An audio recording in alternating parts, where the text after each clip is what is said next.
Que le Seigneur vous accorde la grâce de vous dépouiller et de vous sanctifier en attendant le son de la trompette. Je vous salue au nom de Jésus-Christ. Je m'appelle Nonkolison Ngeleka. Je suis de Nzimakwe, et j'étais une gradée dans l'espace pendant 12 ans. Je suis née en 1988, j'ai 22 ans. J'ai travaillé dans l'espace dès l'enfance et j'ai gravi des échelons pendant tout ce temps. Il y a des rangs différents dans l'espace, il y a des adorateurs du diable dans les églises qui ne savent pas qu'ils représentent le diable. Et il y a des adorateurs du diable qui sont capables de quitter leur corps physique pour aller dans le monde spirituel. Je faisais partie de cette deuxième catégorie. J'ai commencé à avoir des rêves dans mon sommeil dans lesquels je combattais comme dans les films, et triomphais dans ces batailles dans une zone urbaine. Le 3e jour que ce rêve s'est reproduit, j'ai entendu une voix me demandant si je voulais suivre cette voie. J'ai dit oui et il a dit allons-y. Quand nous sommes allés, je me suis séparé de mon corps et un démon est resté avec mon corps et puis je suis allé travailler dans l'espace. Quand je suis arrivé là-bas, ils m'ont donné un code et m'ont offert le sang, parce que vous devez vivre du sang des gens afin de perdre tout sentiment humain, et vous comporter comme un animal. Il y a des nombres qui représentent chaque grade, le nombre 3 représente des adorateurs du diable, le nombre 6 représente les satanistes. Un sataniste est quelqu'un qui est mort étant adorateur de diable et qui vit maintenant dans le royaume spirituel seulement, le nombre 9 représente Satan, le roi des démons. Lucifer qui a été chassé du ciel à cause de l'orgueil. J'ai travaillé dans l'espace. Au départ nous étions envoyés pour causer des accidents sur les routes, afin que les démons dans l'espace aient du sang à boire. Il y a les chefs qui gouvernent dans chaque endroit, par exemple à Nzimakwe, ils ont leur chef qui est un sataniste. Je vous ai déjà expliqué plus haut qui est classé comme un sataniste. Quand il avait besoin du sang, nous causions un accident dans cette zone.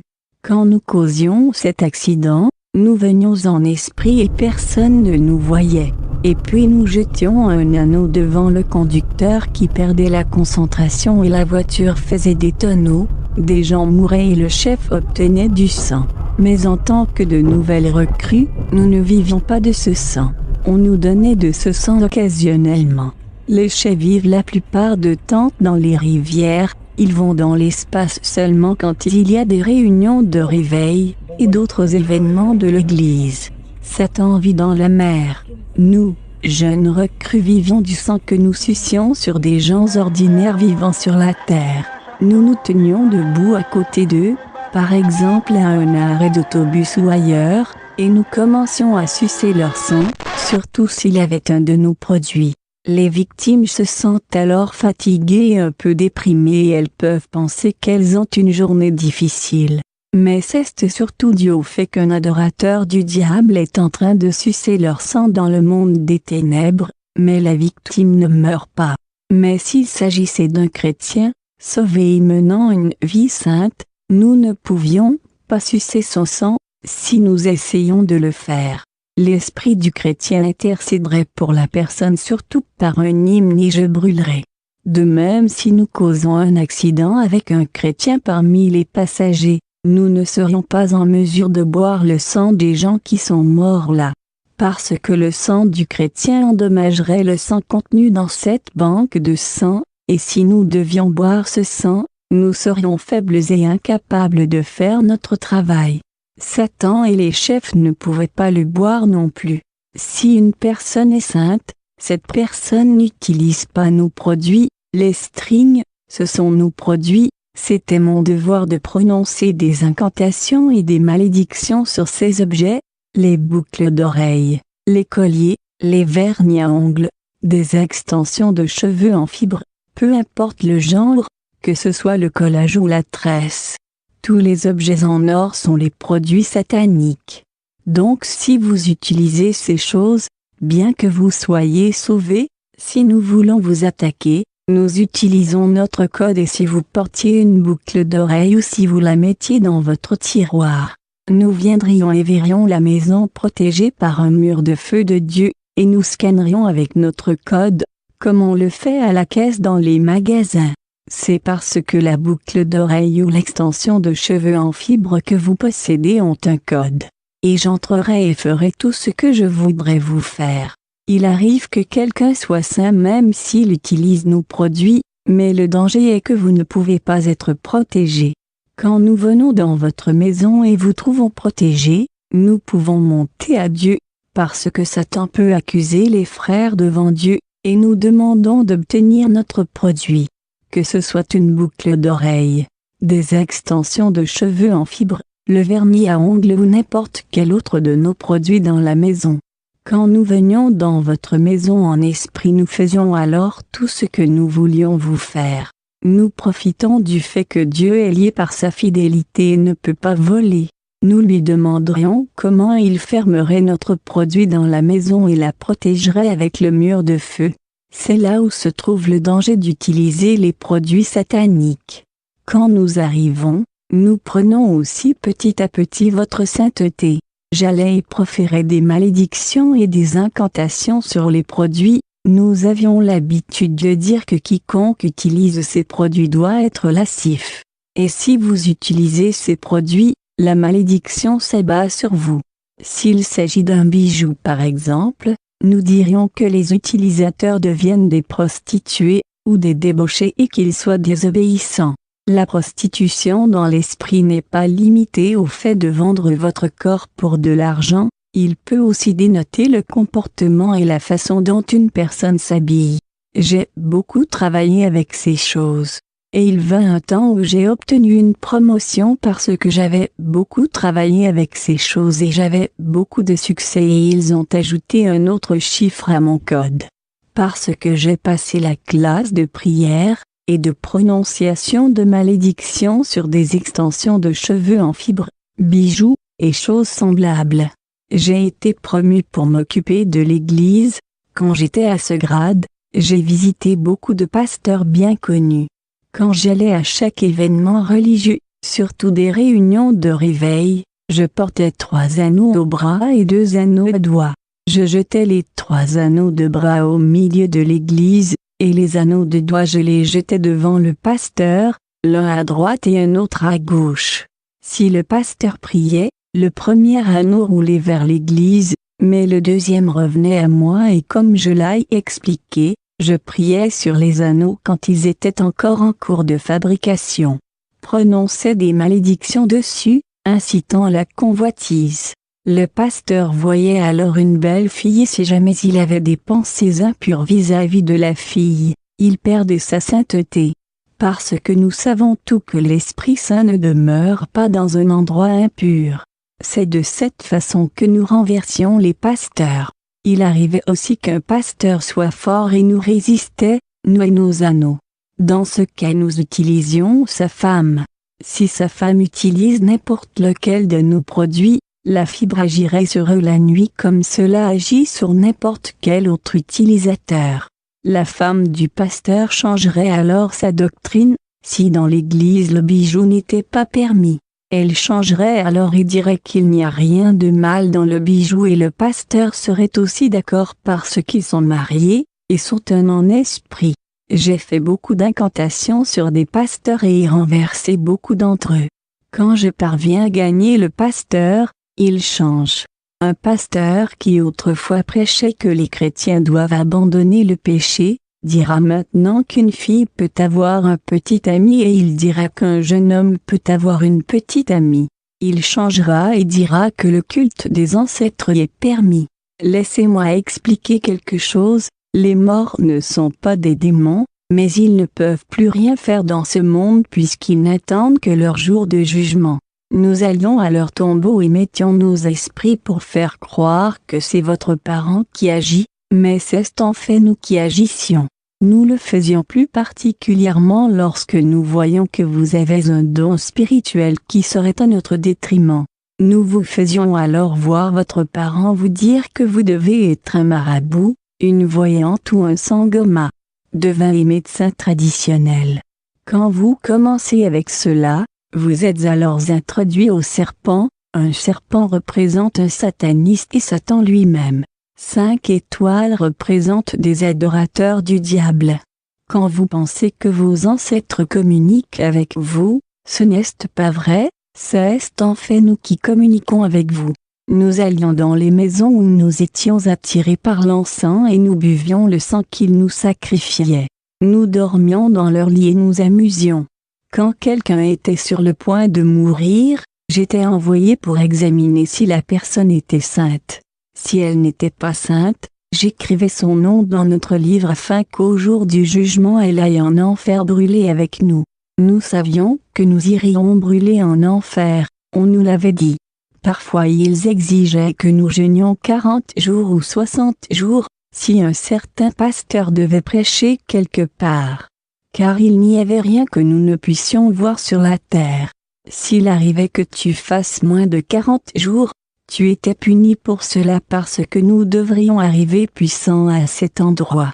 J'arrivais donc la première à cet endroit pour faire des incantations afin que ceux qui y viennent n'écoutent pas et ne se repentent pas, et que le chef de cet endroit ne soit pas brûlé par les prières. J'allais également dans l'espace pour le protéger afin que les prières ne le brûlent pas. Car s'il brûlait, on verrait un soulard être sauvé et proclamer que Jésus est Seigneur, une prostituée être sauvée et proclamer que Jésus est Seigneur. Si donc vous voyez de telles choses se produire, sachez que le pasteur qui est en train de prêcher a prié et le chef a été atteint par le feu, et le démon s'est déplacé un tout petit peu. Car le rôle de ce démon, qui est aussi chef, est de s'asseoir sur les résidents de ce lieu et de les entourer d'esprits maléfiques afin qu'ils ne soient pas sauvés et que ceux qui boivent jusqu'à ce qu'ils meurent, que ceux qui vont en prison y meurent, que ceux qui adorent les idoles et font le culte des ancêtres continuent de le faire jusqu'à ce qu'ils meurent, que ceux qui sont prostitués continuent dans leur prostitution jusqu'à ce qu'ils meurent. Je ne travaillais pas dans la côte sud de l'Afrique du Sud, parce que je viens de là. J'ai travaillé dans des endroits tels que Durban et ailleurs. Quand j'étais dans l'espace, il ne m'appelait pas par mon nom, il m'appelait par mon code. Il m'appelait par mon code pour me dire par exemple que je dois me presser et aller au Swaziland ou à Durban. Comme l'entreprise là-bas avait fini de fabriquer des boucles d'oreilles, je devais y aller pour faire les incantations dessus avant qu'elles ne soient envoyées dans les boutiques. C'était mon devoir de faire des incantations dessus. Une autre année, j'ai été envoyé à Ntuzuma. Il y avait un pasteur là-bas, je ne mentionnerai pas son nom. J'avais été envoyé pour enlever sa sainteté. Ce pasteur était un vrai homme de Dieu sauvé, et son témoignage était impressionnant. Quand j'ai enlevé sa sainteté, j'ai eu une promotion. Je suis devenu une gradée, et dès lors, j'étais chargé de tendre des pièges à l'église. Il n'y a pas une seule chose que je n'ai pas faite en ce temps-là. Dans l'espace nous utilisons la Bible, nous ne travaillons pas avec les choses qui ne sont pas écrites dans la Bible. Comme la Bible dit qu'une femme doit se couvrir la tête dans l'église, nous changions ça et influencions les femmes de ne pas se couvrir la tête. Et quand les femmes ne se couvraient pas la tête, nous allions les accuser auprès de Dieu, et lui demander comment il pouvait les considérer comme ses enfants, alors qu'elles ne se couvrent pas la tête dans l'église. Nous changions ce qui était écrit dans la Bible comme par exemple le fait qu'une femme ne doit pas porter un vêtement d'homme. C'est la raison pour laquelle nous prononcions des malédictions sur les pantalons que les femmes portent. Nous faisions des incantations dessus et influencions les femmes de les porter le plus souvent afin qu'elles ne voient pas le Seigneur à cause de leur désobéissance. J'ai beaucoup travaillé quand j'ai été gradé. Je ne traitais plus les affaires de l'église, j'y allais seulement pour y faire des adorateurs de Satan et continuer ma route. Ces adorateurs de Satan ne savaient pas qu'il était des adorateurs de Satan, parce que nous ne les séparions pas de leur corps comme je me séparais de mon corps, mais nous les utilisions s'il avait un de nos produits que j'ai énuméré. Puis ils commençaient à faire des commérages, à calomnier, à toujours se plaindre et dire que les pasteurs courent après l'argent, ou quelque chose de ce genre. Les gens cessaient même d'aller à l'église à cause de ces adorateurs de Satan. Ensuite je les laissais faire leur travail et j'allais dans d'autres églises pour avoir les rapports et revenir plus tard afin de voir les dommages qu'ils ont causés dans l'église. Cette personne que nous avons transformée en adorateur de Satan commence à changer sa doctrine en disant qu'il n'y a aucun problème quand les femmes portent le pantalon. Que la foi reste dans le cœur et non dans le pantalon. À accent aigu ce stade, il travaillait pour nous inconsciemment parce qu'il nous représentait. Car la vérité est claire, la femme ne doit pas porter le pantalon. Donc quand il commence à dire qu'il est permis à la femme de porter le pantalon, et que les personnes avec des boucles peuvent venir et adorer dans un lieu saint, et peuvent même faire des choses dans l'église, et que ces personnes apprendront petit à petit à se séparer de ces choses. Quand un pasteur dit que les personnes qui ont des copains et copines peuvent venir et diriger la louange ou prier pour les gens, alors ce pasteur nous appartient. Il est en train de travailler pour nous. Laissez-moi vous dire que quand ils disent qu'ils vont cesser de pécher, nous viendrons et exercerons une influence sur eux pour qu'ils n'abandonnent jamais le péché, et qu'ils continuent de pécher. Nous essayons de minimiser l'ampleur du péché. Si par exemple une sœur a un copain, j'allais alors pousser son copain à lui dire qu'il veut l'épouser. Pas parce qu'il est sur le point de le faire, mais seulement parce que nous voulions nous rassurer que la sœur ne cesse de pécher et minimiser l'ampleur de ce péché, jusqu'au retour du Seigneur Jésus-Christ. Quand j'étais dans l'espace, nous avions un grand écran de télévision, nous pouvions voir tout ce qui se passait sur la terre. Nous faisions le compte à rebours et savions que Jésus pouvait revenir à tout moment. Et tout ce que nous étions envoyés faire, nous l'avions fait comme par exemple le VIH. Les docteurs ne peuvent pas guérir cette maladie parce qu'ils sont des humains, mais je suis aujourd'hui témoin du fait que le VIH a été créé dans l'espace afin que la jeunesse meure jeune, et ne parvienne pas au salut du Seigneur Jésus. Satan veut avoir un maximum de personnes qui brûleront avec lui en enfer. Il continue sa conquête des âmes, qui lui a valu son exclusion du paradis. Donc nous avons créé le VIH, et nous l'avons ensuite répandu sur la terre. Mais on ne peut remédier à cette situation, qu'il s'agisse du cancer ou de la tuberculose. Les docteurs ne trouveront jamais un remède parce que Jésus est le seul qui peut vaincre et guérir quelque chose qui a été tissé dans le monde des ténèbres. Un humain ne peut pas guérir cette maladie. Jésus-Christ de Nazareth seul peut guérir cette maladie. On peut prier pour une personne, et si elle croit, elle peut être guérie.